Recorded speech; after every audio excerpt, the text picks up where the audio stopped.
you went from being a doctor to a hit movie and then the biggest hit movie. The whole moment is still like a blur to me. And then so I was like, I mean, you weren't the lead or anything. So.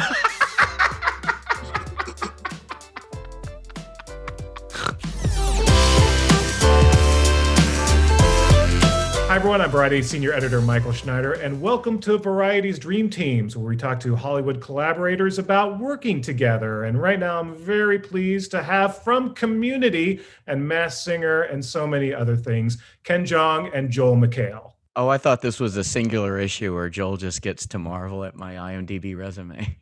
I thought this was was right Dream here. Singles. Take me back on the long journey of Ken and Joel. You guys remember when you first met? Well, I looked at Ken's IMDb. I was like, well, who is Ken Jeong? Like, I think I know who he is. And then when I looked on his IMDb, it was just Bradley Cooper. I see up there, it's just Bradley Cooper on Ken Jeong's page. It's really great.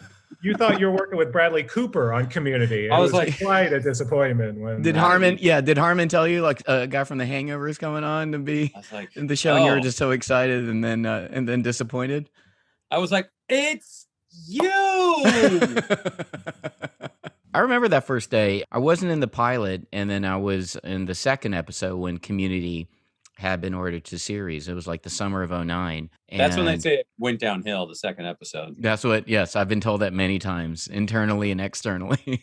You were so nice from the get-go. We just hit it off from the get-go. I'm paraphrasing, but one of the first things you said to me, what are you doing here? Shouldn't you be doing movies right now? Like that that's what you said. And I was like, I'd like to do both. I mean, that was my true response, because I was like, wait a minute, you're like in the biggest movie of all time, second biggest comedy of all time, next to Ted. But I really was like, what are you doing here? But then I kind of thought like we had been handed this secret weapon. And then, of course, 6 years later and 2 cancellations later, Ken and I were thick as thieves.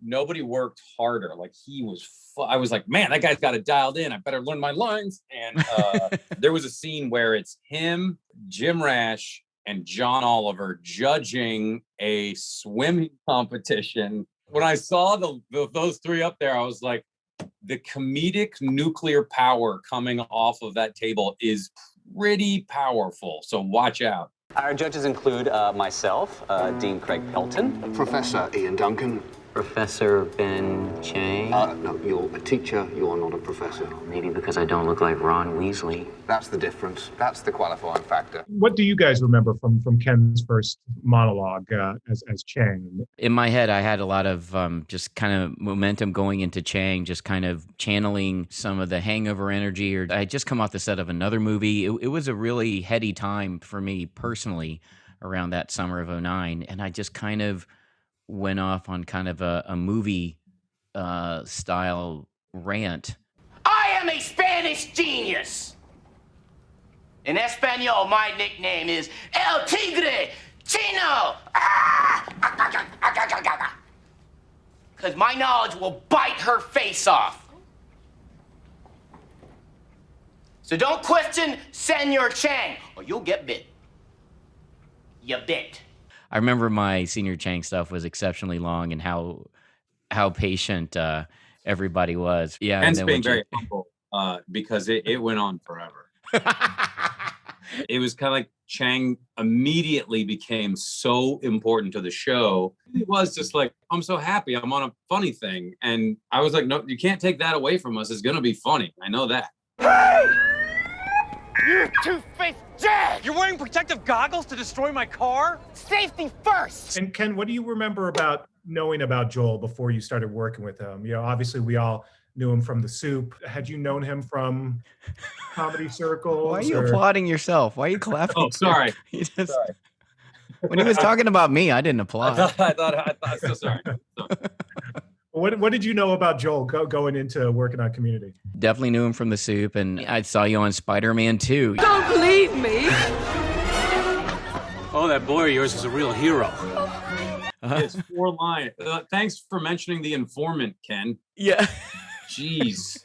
And then, I watched Joel, me and Tran watched Joel in Spider-Man 2, and I said, 15 years later, I'm going to do a podcast with that guy. It's funny when Joel and I are just talking in private, we're pretty similar. I think we operate on the same frequencies of kind of approach to our careers, and I think as time goes by, even through the years on Community, it's like, wow, I got a lot more in common than we initially thought, and we have a lot of the same value systems. And I have to say this for Joel, like during Community, I think one of the reasons why we were around for a long time, in addition to Dan Harmon, of course, was I thought Joel was a great leader on set. We've known each other for almost 2 years now. And yeah, in that time, I've given a lot of speeches, but they all have one thing in common. They're all different. I remember even during the fourth season, and you didn't even tell me this, that someone else later told me this, was, hey, you got to put Ken in more episodes, guys. Like, why are you leaving like a comedy star on the bench right now? Like he just routinely does that. Ken and I think obviously we became closer this year more because of the podcast, and Ken, we joke about this, but whenever I get on the phone with Ken, my wife just goes, "Are you talking to your boyfriend?" And I'm like, "Yes, I am," and I'm happy to, because he's one of those guys that you start talking to, and I forget about time, and then I'll look at the phone. 90 minutes goes by, because Ken is one of the easiest people to talk to, and that was so valuable, on set. And Community was fraught with all sorts of controversy, and Ken was one of the rocks, and we knew that when he was there, he'd be like, "Here we go." But they're my friends. I'm your only friend. No. No! Okay, the bar is raised, because someone's the real deal here, and I don't know what would have happened if we had lost, because the fourth season was bananas, and if we had lost someone like Ken, there would be no show. That's why I just want to say I love you, and you really are TV's real life Bert and Ernie to some degree. I like that. That's I'm pretty... Bert. I'm Bert. Yeah. Oh, I thought I was Bert. I thought Joel got it right. I thought I had the same. Okay, the hair. Okay. I want to get to Ken's day. Let's get to Ken's day. Thank you, thank you, Michael. The only reason why I'm here. Like, think about like Ken's trajectory. He's like in all these huge movies, then he's in Community, and then he proceeds to like become the face of Fox Television and mother.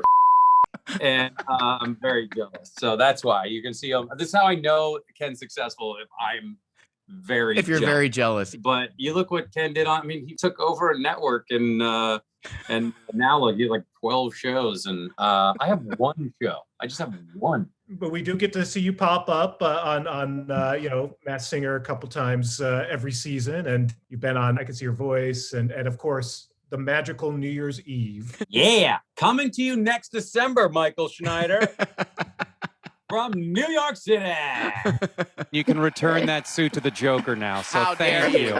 Now, whoa, look at that. Look at that. That's a Paisley. That's some serious Paisley in there. Now that we're in season 5 of Masked Singer, what have been a few of your sort of favorite or surprising moments on the show? Really, from the first season when Margaret Cho was the poodle.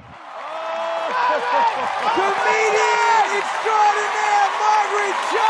Ken, I thought you would know. I know she's my sister on Dr. Ken. I should know that. I had all the clues, and I knew nothing. I'm so dumb. I'll never hear the end of this, because that's something I should have known and should have gotten. Sometimes as a panelist, I'm always nervous, like, oh, this is someone I should really know. Yeah. Well, and the same thing happened, right? Because you worked with Bella Thorne, and she was another contestant. She was your co-star, Ken. I did the duff with Bella Thorne. Come on, Ken. I'm sorry. What? That's classic Ken Jeong. Never guessing his co-star. It's become kind of the running joke that you're not good at this guessing game, Ken. I'm really not that good at the game. I think I'm good at the gameplay. And it's the same thing like when I'm playing a board game or when I'm doing game night. I'm never good at the game, but I'm always having a laugh. It's exactly the same approach. And I think, unconsciously I was doing that from the first season, and the producers and everyone was like, just go with that. You're having fun. I need a baker. Stop that, Ken. Seriously, I think it's Anita Baker. I really did. All right. The legendary Gladys Knight. Well, and Michael, like, if you think about that show, I mean, I don't understand it, but it's pretty simple. It's just celebrities in a mask singing songs, and then you guess who it is. I don't yeah, we'll talk understand how about it's so it. hard. When you watch that show, I mean, Ken is like this secret weapon again, where he comes, like, you need that comedy, and you obviously got Robin and Nicole, who are song smiths, and they're obviously funny as well. And then you have Jenny, who's like Matthew McConaughey in True Detective, and the way she figures stuff out. But, you know, like the sheer comedic force that Ken brings to that, I think it's one of the reasons why it's so watchable. And I, again, am deeply jealous. Well, I'm always, I mean, damn it. I'm always texting you like all the time, like, please come on, like, please, as many times as you're available. And so we're always begging for I love being for your availability. This is my first time back on The Masked Singer since season 2. Who cares? And it's nice to see the show is totally normal now. You know, I thought it was Ken because T-Rex's arms are just as short as him. And actually, you're one of the first people that told me, was like, this is a hit show. Like, you said it before it ever aired. I was on Wheel of Fortune, the celebrity edition. Really? Thank you. And Pat Sajak, and I was like, how long you been doing this, dude? He's like, it's 140 years. But he was just like, we're just playing Hangman. And I'm like, oh, right. And you can dress it up however you want. Like, people want to see what's under there, and they want to laugh, and they need help figuring it out. And despite Ken's wardrobe, it's incredible. Well, Joel, what do you remember from your first appearance on Masked Singer? Good to see all of you. Joel, thanks for being here. Are you ready for like some craziness? Yes. Oh, no, I don't know what would be crazy about this show. You know, that everything was brand new, and I was just like, I don't know what's happening. And I really didn't understand the game. I really was like, are we guessing on who the singer is or how well they can sing? And the producers were like, yes. I tickled Ken. That's right, I forgot. I tickled him the entire time, and the editors edited around They cut all of it that. out, thankfully. But it's funny to see, like, Robin, who was pretty serious in the beginning of the show. Now he's so funny. So when I saw the clue package, I was with Ken. I was thinking maybe a Mr. T or a fighter, but then I used my eyes the rest of the time. There you go. Oh, this season, he jokes around more than me. I mean, he's so funny. This is definitely the most relaxed comedic Robin, comedically, I've ever seen him. So and he's like, he can so sing, good. he can dance, he's handsome, he's funny. I hate him.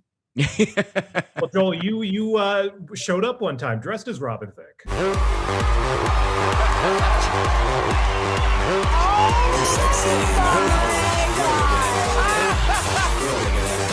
That's one of my favorite moments. What I loved about it, Joel satirized the whole celebrity experience. He's like, this has been such a journey for me. I just want to say, Nick, that this journey has been just so incredible for me. He said it was so sarcastic, and it was so necessary at this point in the show. You're just like puncturing it in a great way. Ken goes, worst performance ever. The worst ever. It's hard because when you're performing on that stage and then to hear a barb like that, even from a friend, it was worst ever. Robin's song was not easy. Like, it's a hard song to sing. It's your song, your so theme many speaking octaves the whole time. I was like, of all the songs. And you were really nervous about it. You want to make sure you did a good job. You were like, what I respect about him, he was like, man, I got to make sure it's right. I want to make, you were trying. You were giving it a go. Maybe I'm going deaf. Maybe I'm going blind. Maybe I'm out of my mind. That was the part I didn't want to screw up. And then just be a total jerk after. Does this preclude you from ever actually competing on Masked Singer, Joel? I'm on this season. You're not supposed to say that. I think I'm the literally the first thing we told you is you're not supposed to say that. I'm the ice cream cone golden retriever. And I think you have guessed Joel before in Pat's episode. Oh yeah. This is Joel McHale because he's from Seattle. He's a comedian, and also he's a very chill guy. Loves yoga. I honestly think this is Joel McHale. Drew Carey. The beauty of Joel and I's relationship is because of our dynamic from Community, and that translated over in The Masked Singer. And then that's translated over into the New Year's Eve Toast and Roast. When you look at like the Toast and Roast, I was like, okay, as long as Ken is right here, he's going to save me every time. I'm going to be okay. And he's going to make, he makes me look good every time. I mean, not this. This is natural. But you'll rescue a bit that even on the Toast and Roast, I was always very comfortable throwing up a premise, even if I didn't have the right punchline yet. And then Joel would just come in and just save the bit. And he did that every single time on the Toast and Roast. It was the easiest. I'm guessing we were even on that because the number of times you saved me, I was like, thank you. I don't remember that. I don't remember saving you at all. I remember you saving me the whole time. No, because I was like going after Carol Baskin and you're like, okay. Is your husband nearby? Is he wearing a dog collar? How dare you? I did not approve of that. What do you mean a dog collar? Did you not watch the Tiger King? I don't remember a dog collar. Their wedding photos, she had him on a leash and he was wearing a collar. If it wasn't for you, I would just look like a complete dick. And so much fun. Like his drunk spouse at a party, and he's like, okay. Exactly. That's what it was. Whenever Joel was going there, instinctive, like, okay, wonderful. Thank you, Carol. Bye. Happy New Year. Let's talk about I Can See Your Voice. Ken, in this case, obviously, as host, how would you compare hosting to acting or the other things you do?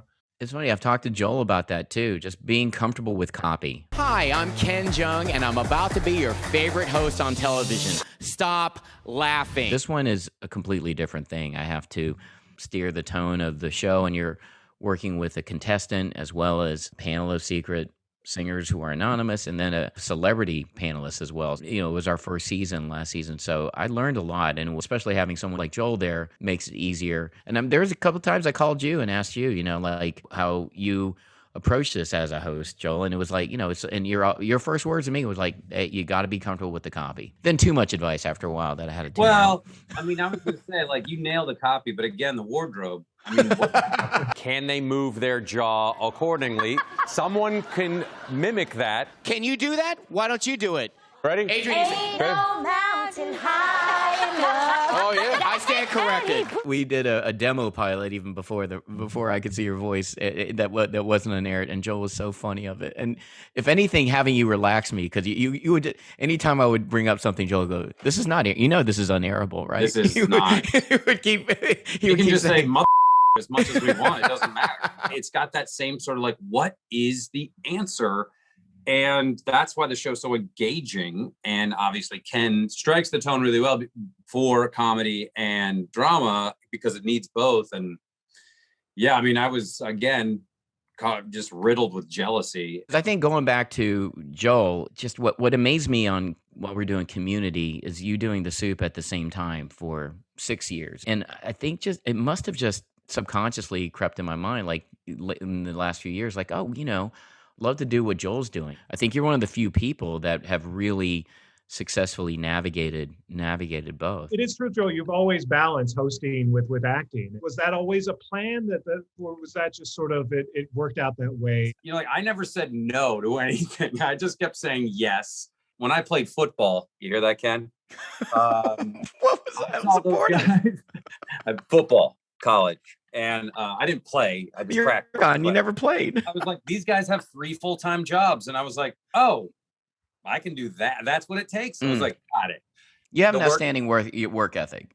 But you are on 4 shows, if you think about it. It's hard to believe that we're hitting the 1-year point of the pandemic and quarantine and everything else. And so it's been an interesting year for both of you. How will you sort of look back at this year for yourselves, for your friendship, for your relationship, for your careers? Yeah, I think Joel helped get me through the pandemic, through the quarantine. I think we really helped each other out, just kind of leaning on each other in a very creative way, especially during quarantine, was how do we not stay stale creatively? And if it wasn't for Joel, I would never have even thought about doing or trying to do a podcast. It's still one of my favorite things I've ever done because just so happy how organic it was. We just did it ourselves. We funded it ourselves, and to be honest, we were doing it for ourselves. And Joel really helped me get through it, and that's what I'll remember about it. Creatively, I was like, what happens now? And I was such a workaholic, kind of always wanting work to go, go, go, go, go. And it made me, like my relationship with Ken made me kind of breathe and kind of go, oh, we can just kind of chat and talk about serious stuff while like having like some of the in-depth conversations with like Shaquille O'Neal or Dave Bautista or Alison Brie, like those really were cathartic and wonderful. And, like the pandemic's been this horrible thing and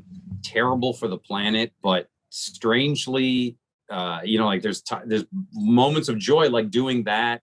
And I didn't travel as much. So I got to see my family a heck of a lot more. And that was wonderful. And growing closer to Ken was, like, what a gift. And I'll never say this again out loud, but a gift. And, obviously, if Fox will have us, we'll be doing that, the Toast and Roast again, which I can't wait for. It's one of those things where it's like, he's a brother. Yeah, I mean, he's a brother. I mean, definitely. Goodbye! 2020! Get out of here! He looks out for other people all the time, and it's not an act. I mean, he really is he's just a good dude. And I think that I've never forgotten that. And when I've had my own projects, I would always tell in my head, like, I want to be like Joel and just really be the advocate. And that, that really is who Joel is. And I think that always, I always appreciated that as an actor, as a coworker, but then as I moved forward with my career, you want to have that same mentality if you're put in the same spot. I'm a dick. I know. You know what? I'm reading this off the scroll that you wrote, off the copy that you wrote, Joel. Did I get it right, or should I do it? Should we do a read? That was pretty good. But you forgot the part about where I love animals. Oh yeah, you're right. I'm sorry. And Joel loves animals. Okay. Yeah,